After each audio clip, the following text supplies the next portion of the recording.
Siz də pensiyaların artmasını istəyirsinizsə kanala abunə olub videonu bəyənməyi unutmayın. Bayram ərəfəsində sosial ödənişlərin qrafikdən əvvəl verilməsi bir çox ailənin gündəlik həyatını xeyli asanlaşdırdı və onların bayrama daha rahat hazırlaşmasına imkan yaratdı. Lakin bu qərarın digər tərəfi də mövcuddur və bəzi vətəndaşlar üçün müəyyən çətinliklər yarada bilər. Belə ki, əgər növbəti ay sosial ödənişlər yenidən əvvəlki tariflərdə həyata keçirilsə, sosial gəlirlə yaşayan insanlar təxminən 40 gün müddətində yeni vəsait almadan gözləməli ola bilərlər.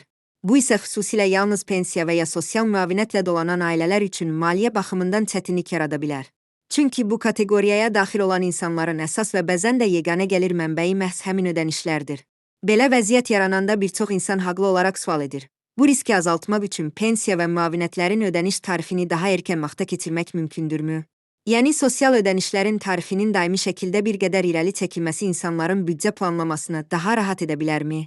NES 365 az xəbər verir ki, Global Info, aza danışan iqtisadçı Eyüp Kərimli bildirib ki, hökumət bayram ərəfəsində insanların alış-verişlərini daha rahat planlaşdıra bilməsi üçün pensiyaların və digər sosial ödənişlərin daha erkən verilməsi barədə qərar qəbul edir. Onun sözlərinə görə, bu yanaşma sosial baxımdan məntiqli və məqsədəuyğun addım hesab olunur. İqtisadçı qeyd edir ki, belə qərarların əsas məqsədi vətəndaşların bayram hazırlığını daha rahat etməsinə şərait yaratmaqdır. İnsanlar bayrama bir neçə gün qalmış deyil, əvvəlcədən ərzaq məhsulları, hədiyyələr və digər zəruri ehtiyaclarını ala bilirlər. Bu da həm ailə büdcəsinin daha düzgün planlaşdırılmasına kömək edir, həm də bayram günlərində yaranan əlavə xərclərin daha rahat qarşılanmasına imkan verir. Bəzən bayram ərəfəsində bazarlarda qiymət artımı da müşahidə olunur və vətəndaşların vəsaiti daha tez əldə etməsi onlara müəyyən qədər qənaət etməyə də şərait yaradır. Digər tərəfdən, iqtisadçı vurğulayır ki, hər bir insan şəxsi büdcəsini düzgün idarə etməyi bacarmalıdır. Pensiya və ya müavinəti daha tez alan şəxs nəzərə almalıdır ki, növbəti ödənişə qədər olan müddət bir qədər uzun ola bilər.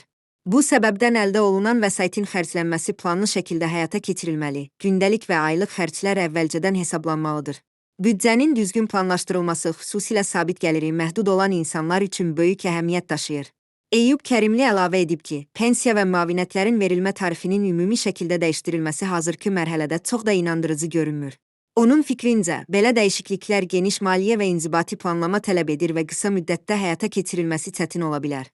Buna görə də sosial ödənişləri daha erkən alan şəxslər xərclərini buna uyğun şəkildə planlaşdırmalı və növbəti ödənişə qədər olan müddəti nəzərə almalıdırlar. İqtisadçı onu da qeyd edib ki, bu məsələ yalnız pensiya və müavinət alan şəxslərə aid deyil. Maaşla çalışan insanlar üçün də oxşar vəziyyətlər tez-tez baş verir. Məsələn, dövlət və ya özəl sektorda çalışan bəzi şəxslər əmək haqqını ayın ortalarında alır və növbəti maaşa qədər müəyyən müddət gözləməli olurlar. Buna baxmayaraq, həmin insanlar da xərclərini planlaşdıraraq büdcələrini idarə etməyə çalışırlar. Bu baxımdan maliyyə savadlılığı və şəxsi büdcə idarə etməsi hər bir vətəndaş üçün vacib bacarıq hesab olunur. Ekspertin sözlərinə görə, sosial ödənişlərin tarifində müəyyən düzəlişlər nəzəri baxımdan mümkün ola bilər. Məsələn, əgər normal qrafikə əsasən pensiyanın 21 və ya 22 mart tarifində ödənilməsi nəzərdə tutulubsa və bayram səbəbindən bu ödəniş 15 mart tarifində həyata keçirilirsə, növbəti ay vətəndaşların uzun müddət gəlirsiz qalmaması üçün ödəniş tarifinin bir qədər irəli çəkilməsi nəzərdən keçirilə bilər.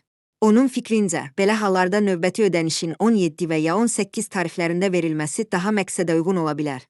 Bu yanaşma həm dövlətin maliyyə planlamasına ciddi təsir etməz, həm də vətəndaşların uzun müddət sosial ödənişsiz qalmasının qarşısını qismən ala bilər. Bununla belə, iqtisadçı hesab edir ki, əsas məsələ yenə də şəxsi maliyyə planlaşdırmasıdır və hər bir vətəndaş gəlirlərini və xərclərini balanslı şəkildə idarə etməyi öyrənməlidir.